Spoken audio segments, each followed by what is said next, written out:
The real problem with being too nice is that it's lying. It's anywhere from pretending at best to lacking in integrity or lying at worst. Today, we're going to dive into why that's true, why people still do it so much anyway, and how to get rid of this toxic part of your life. Welcome to Better Than Happy. What being nice is really costing you. Welcome to Better Than Happy, the podcast where we transform our lives by transforming ourselves. My name is Jody Moore.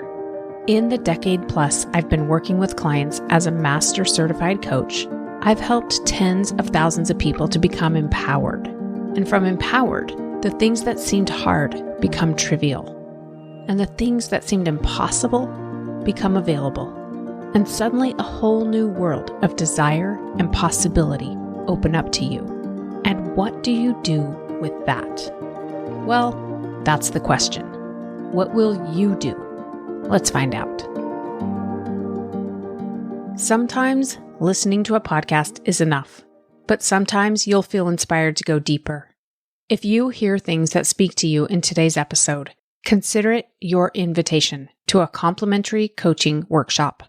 On this live interactive Zoom call with me, you'll get a taste of the power of this work when applied in real life. You can participate or be a silent observer, but you have to take a step if you want to truly see change in your life. 2 steps, actually. Head to jodymore.com/free coaching and register. Then you just have to show up. Your best life is waiting for you. Will you show up for it? jodymore.com/free coaching. I'll see you there. Hey, everybody. Welcome to the podcast. Thanks for joining me today. I have a great topic in store for you today. It's been coming up left and right all over the place. It's especially problematic for women because women are so nice. And it comes up the most in church settings, or maybe at your job, or maybe in your interpersonal life, or in your marriage, or with your kids, or in your friendships, or actually it can come up all over the place.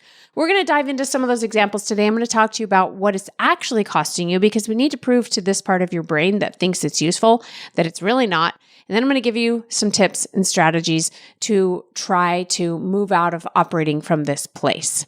So I called this episode, What Being Nice is Really Costing You, because I think there are some obvious costs. Most people who have this problem of being overly nice too much of the time recognize that it's a problem. They often say to me, I know this isn't serving me. I know I need to be more honest and I need to speak my mind, or they might say I need to stand up for myself or things like this, right? But what they think it's costing them is that people are taking advantage of them.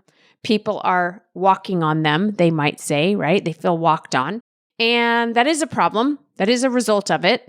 First of all, if you have this problem, don't be shocked when people behave this way around you in a way that you might call taking advantage of you, or that they continue to ask you for favors or for help or for service.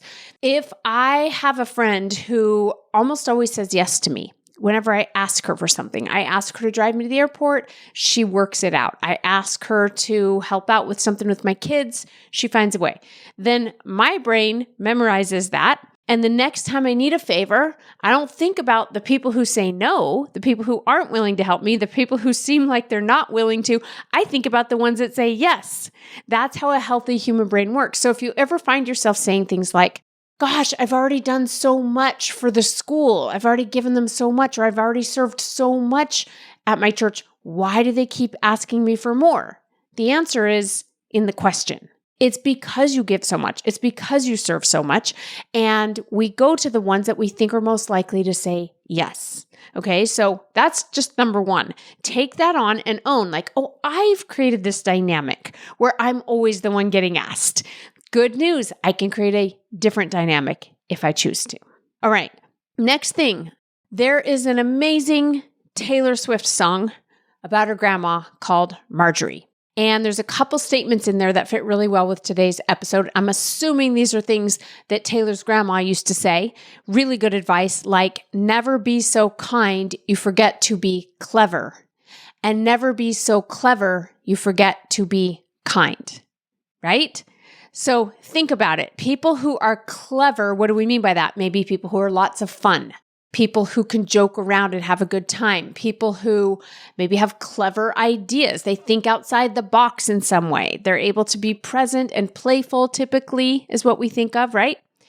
And if I'm being too kind, I lose access to that clever side of me. At the same time, we don't want to be so clever, so funny, so up for a laugh that we forget to be kind. I know you understand this. I'm just breaking it down because we're talking to a primitive part of your brain that thinks it would be best if you just pleased everyone all the time, as though that's even a thing. And if you didn't upset anybody or offend anybody or whatever, and we need to, again, retrain that part of the brain. Marjorie, Taylor's grandma, also says, never be so polite you forget to wield power. And never wield so much power you forget to be polite. Brilliant, right? Being too polite is powerless. It looks like, yeah, okay, that sounds good. Yeah, no, thank you. No, thank you, right? You know that feeling? Gosh, I hate when I slip into that version of me. I do it at times. We probably all do it at times. When I meet somebody that I think is extremely smart or successful or important or who I really hope to impress in some way or who I really respect and admire, maybe I've put them on some kind of a pedestal in my mind, I become so polite, I'm suddenly this powerless little cowardly mouse. Do you do this or is it just me? Okay. We have to remember, that is not a very powerful stance. It's actually not very attractive. We're not drawn to people who behave that way. It's certainly not serving me, and it's probably not even serving the person I'm meeting. So how do we wield a little more power? One of the things I learned from Dr. Benjamin Hardy that helped me a lot was he talks about a powerful yes and a powerful no, right? A weak yes looks like us just saying yes without even thinking about it. A powerful yes is, maybe, let me think about it. If necessary, let me really consider this, and asking lots of questions. I remember my daughter years ago, a couple years ago anyway, she was in high school and they asked her at church to do a special volunteer position because they were starting a social media account. And they wondered if she would be one of the youth that was in charge of this social media account.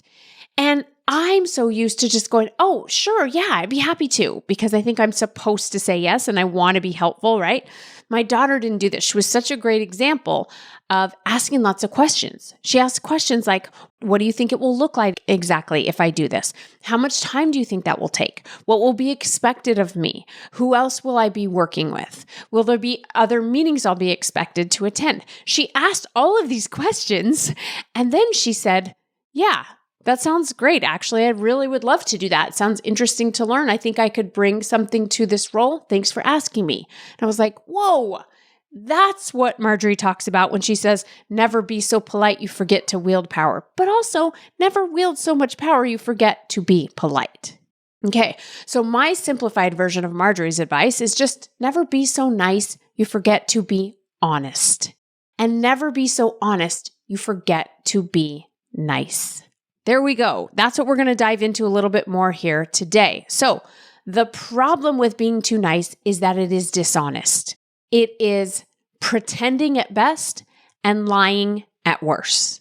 It looks like, sure, yeah, okay, I'll do that. I'll watch your kids. And inside you're thinking, I do not want to watch those kids. I don't have time. Those kids are rowdy. I don't even like kids. Why is she asking me to do this? But I guess I'll just say yes because I feel bad saying no, or I don't want her to be upset with me. I don't want her to not like me. We have all kinds of bizarro reasons that we do it. But do you see how it's lying, actually? Or it's at least pretending. Let's think about the clerk at the grocery store when you're checking out, who, bless their heart, is just trying to be nice. Okay, this is not in judgment of anyone. I'm just saying, how do you feel when you're checking out at the grocery store and the clerk is being nice? What do they say? They say things like, how you doing today? Do you have any fun plans for the rest of the day? Such a nice thing to say. Why do we hate it so much? Because it's fake. It's pretend. It's what we say when we don't want to have to think of what to actually ask the person. When we're not genuinely interested in the person, we just think we should be. We're trying to people please a little bit. We're trying to be nice. Now, again, there's a time for being nice, but we don't like it. We don't prefer it. We prefer somebody who gets really real, somebody really honest with us, somebody a little bit more authentic. That's what we are drawn to. So when people are very nice, we feel uncomfortable. We don't trust them, right? We are also uninterested or bored by people that behave this way. Crazy to think about, don't you think? Okay, so I want you to imagine you're doing your church calling. So in the LDS church, we get asked to volunteer, and it's called your calling. It's just your job that you're going to do. You're not going to get paid for it. You can say no, but some people think you're not supposed to. Anyway, most people will say yes a lot of times, not always. Anyway, church assignment, church calling. I want you to imagine that you're in a meeting, okay? And there's an objective that we're trying to accomplish in this meeting. We're trying to plan an activity or an event, or we're trying to figure out how to best support the people that we work with. And everybody shares one opinion and you disagree. Do you speak up and say, I don't know about that. I think we should consider this as well. Or do you play devil's advocate in that way? Or do you just go along with it because you want to be nice? Because if you believe that your church calling is inspired, as we believe, then you're there for a reason. Maybe you're there to be the opposing voice. Because what happens when we have opposing voices? We create more extraordinary results. That is the truth, my friends. We need people to have differing opinions. We need people to not just sit around and agree with each other because they want to hurry and get out of there. We need to be able to think critically. We need to be able to evolve what we're doing and have innovative ways of doing things. And that requires different opinions. That requires us speaking up and being honest, even if it doesn't sound quote unquote nice. Don't smile and go along with it all the time if you don't feel that way. Now, sometimes this being nice just looks like a shield or a wall that goes up, right? I feel like when I'm in a one-on-one conversation with somebody, that's when either myself or the other person at times has this wall that goes up. And all of a sudden you realize, oh, I'm not talking to the real person anymore. I'm talking to their representative that they are allowing to speak on their behalf, because what they really think, either they're afraid of, or they don't even know, or they're afraid for me to see it. They're afraid of what I'm going to think. I notice I behave this way again around people that I really look up to and respect. I just start agreeing and smiling and yesing and going along with whatever they say, because I think, who am I to have a different opinion here? This person clearly knows better than me. Interesting approach, right? Now, what is the problem with that? Well, the problem is that it does not allow for true connection. True connection, according to Brené Brown and all the other behavioral scientists, true connection comes from vulnerability. If we can't be real, if we can't be vulnerable, if we can't let that shield or guard down, then true connection is not even an option. So think about your friends that you are the closest with. I have a handful of women that I'm really close with that I can just have so much fun with. I laugh super hard with. I trust them. I believe they trust me. We know each other on a much more intimate level. Why is that? It's because we're able to be real with each other. We're nice at times and kind at times, but we can get real. We can call each other out on our stuff at times. Those are the people that I feel the closest to. Those are the ones I would choose to hang out with if I could choose. Some of them are family, some of them are friends. And that is how true connection, our best relationships happen, from that letting down of the guard. Another area I see this come up is when I'm a student or a teacher, okay? So if I'm teaching a class, maybe I'm teaching my clients something in Better Than Happy the Lab, or I'm teaching my coaches something about how to coach or how to build a coaching business, or maybe I'm at church, I'm teaching a lesson, or again, I might be a student in a lot of different scenarios as well. When we are being too nice, it looks like, oh, I know the answer to this. I read this, or I remember listening to this, or I remember hearing this.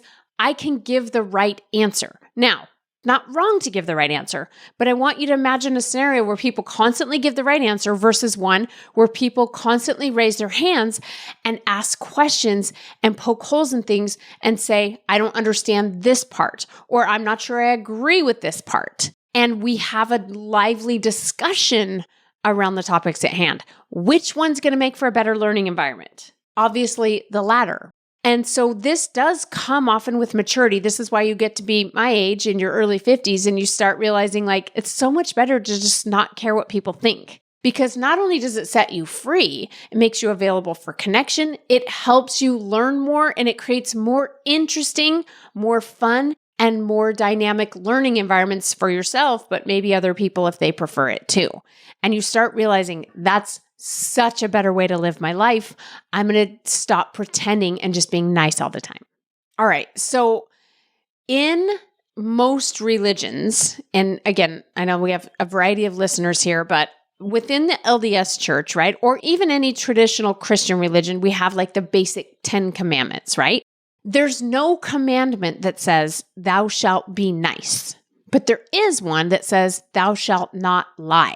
Whoa, what does that tell us about the importance of integrity? And again, in the LDS church, there is an interview that we go through if we want to go to the temple. We just need to, it's totally done on honor system, but we need to answer some basic questions about whether or not we believe in God and living our lives in a basic way. And one of the questions is, do you strive to be honest in your dealings with others? There's not a question that says, do you strive to be really nice and polite and make everyone feel good and ideally make them all like you? None of that, right? Just, are you honest in your dealings? Interesting to think about. So this is going to show up. This is going to show up in your interpersonal relationships. It's going to show up in companies, in families, in organizations. Being the right balance of honest and kind will serve you and everyone around you best. Now, what is that balance? That's what you got to figure out. It's going to be different for you maybe than it is for other people. So not that we're not considerate of what other people think and feel, but remember, my goal is to operate what is for me the ideal balance of nice or kind and honest. And other people will like it a lot, but sometimes they won't. Sometimes they won't. And I got to learn to be okay with that, right? Dan Sullivan, who is an author and coach of entrepreneurs, is well known for saying, all progress begins by telling the truth. All progress begins by telling the truth. Isn't that brilliant to think about? I want you to think about a time when somebody told you the truth and it helped you make progress. I have several examples from my own life. So I used to work in corporate America, and I had a boss one time who cared enough about me to not just be nice, but to be honest with me. And he sat me down and he said, Jody, you're really good at many things that you do here. You're good at this, you're good at that.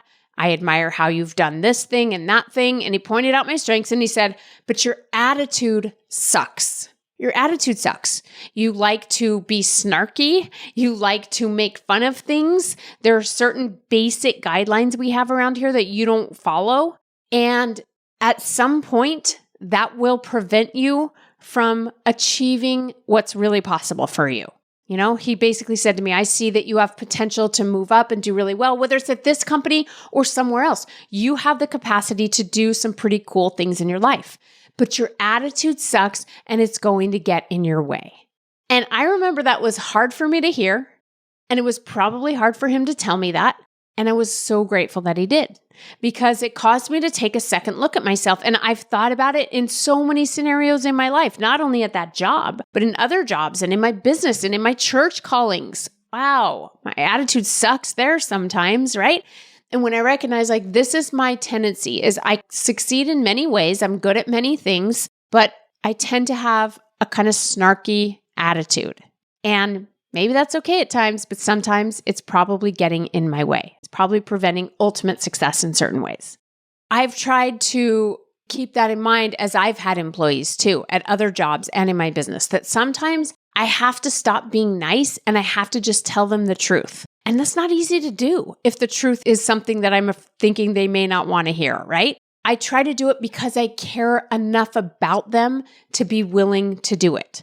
Not because I'm trying to call anybody out or make anyone feel bad or punish anyone, but just because my job as a leader is to, yes, be nice, but also sometimes tell you the truth that might be hard to hear. I care about you too much not to tell you the truth.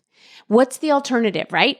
When we don't tell the truth, and I'm guilty of this as well. I don't know if you are, but I'm guilty sometimes of not telling the truth. I just smile and go along with it. Maybe it's in a relationship, maybe it's in a church calling or whatever. And then instead of just being straightforward and honest, I talk about those people behind their backs. I seethe in resentment and build a case in my own head for why they're doing it wrong or they should be better in some way. I find others who share my same opinion. We start gossiping about it, right? Maybe I complain about it to people like my husband or whoever. This is not ideal behavior. This is not me at my best. It might seem nicer because in person I'm smiling and polite and kind, but wouldn't it be better to just tell the truth? I got another great example of this. So I have an older brother who I'm pretty sure wouldn't mind me sharing this story. This was years ago. He had somebody from the church reach out to him and say, have you done your home teaching? So we had this program called Home Teaching, Visiting Teaching, where we would go and visit each other. Different members of the ward were assigned to each other just to take a message, make sure they're doing okay, see if they need any service. The program has changed a little bit since this time, but we still have it in a different version. At any rate, my brother was kind of trying to decide how active he was going to be in the church at the time. And this person, called him and said, I need to report on whether or not you've done your home teaching. Now, for those of you members of the church, you know this, but for anyone who's not, this is the kind of thing where most people, even if they haven't done it, they feel bad. So maybe they avoid the conversation or they just kind of politely say, oh, you know what? I'm going to get to it. And they just try to be nice about it, right? My brother decided to just be honest. He said, no, I haven't done it. And let me just be straight with you. I'm not going to do it. I don't really have a lot of belief in this program. I'm not interested in it. You should just take me off the list. I'm not going to be doing it in the future either. And the person was so shocked. You know why? Most people don't tell him the truth that way. Most people pretend. Now, the part of the reason is that most people don't even tell themselves the truth. They tell themselves, no, I'm totally going to do it next month. And then they just continue to not do it. So interesting that my brother, first of all, had told himself the truth. Second of all, told this other person the truth. How would you like being on the receiving end of that?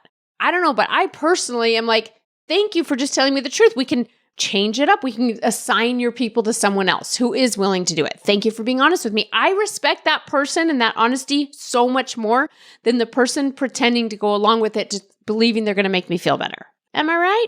Just saying. I had a dad who was pretty good at this. He would tell us the truth, balance it out with kindness. He was paying for my college tuition at one point when I decided to spend a whole semester just having a really good time. Going out with friends, staying up late, not getting enough sleep, not making it to class too much, and my grades reflected it. And when he sat me down and he said, Jody, I love you, I believe in you, but this is not okay. I'm investing in your education, and that is an investment for me. And I expect to see a return on that investment, which means you need to get decent grades so that you can get a job or whatever you're going to do with this degree one day. So this is not allowed going forward, or here's what happens. And you will need to pay the tuition for those credits that you just lost, right? So as parents, this is our job. I don't know about you, but this is actually difficult for me to do as a parent. I tend to err on the side of being overly kind with my kids, overly nice. I'm super biased. I don't think that they've ever done anything wrong. I think they're just kind of perfect, even though I know they're not, right? And I certainly don't want them to be uncomfortable because then as their mom, I'm uncomfortable. And I also have a hard time separating out my own agenda of what I think they should do from knowing that they actually are there to create their own lives. And so I tend to err on the side of being way too nice and kind. I'm going to work on it in this area of my life. What area of your life do you want to work on it in? I've given you a few examples. I'm going to give you even a few more. I have had on many occasions coaches tell me the truth, and it's been such a gift. I remember one time telling my coach about all these difficult things that were going on in my life. And I had told this same story to several other people in my life who went, oh my word, that sounds so hard. I'm so sorry. I don't know how you're doing it. That must be awful. And they just totally validated my pain as I wanted them to and as a friend should. But when my coach heard the story and said to me, don't start feeling sorry for yourself, I was like, what? And she said, I can hear that you're dropping into a lot of self-pity and really feeling sorry for yourself. That's not going to serve you. That's not going to create what you want. And I remember being a little shocked at it at first and then so grateful because I hadn't seen it. I hadn't seen it until she pointed it out. This is what I love about coaching is people come to me, they are asking me for the truth and I get to tell them and I try to balance it with kindness, right? But all progress starts from telling the truth, just like Dan Sullivan says. Okay, so I want you to pick an area of your life. I want you to pick an area where you want to work on being more honest and less kind, or maybe you need to be less kind and more honest. My guess is that's not most of you, but that might be some of you. And next time you feel worried or stressed or frustrated, you're going to just ask yourself 2 questions. That's it. Number 1, what is true for me now? You have to understand, first of all, what's true for you in the moment. And usually what's true is a complicated mix of positive and negative, of kind and unkind, of polite and powerful, of kind and clever even, right? So what is true for me now? And then number 2, how can I be a little bit more honest but still be kind? Or how can I be a little bit more kind and still be honest? That's it. And then you go test it out and you figure out what works for you until eventually you get better and better at it. I promise you can do it. Give it a try, my friends. And I'll see you next time on another episode. Thanks for listening today. Take care. Oh, wow, look at that. You made it to the end. Your time and attention is valuable, and I don't take it lightly that you made it this far. In fact, it tells me you might be like me, insatiably curious about people and life and potential and connection. Maybe you have big dreams, but a small budget and no time. You're tired, but bored. You're content, but dissatisfied. Sound familiar? Come to a free coaching call and see for yourself what's possible. jodymoore.com/free coaching to register.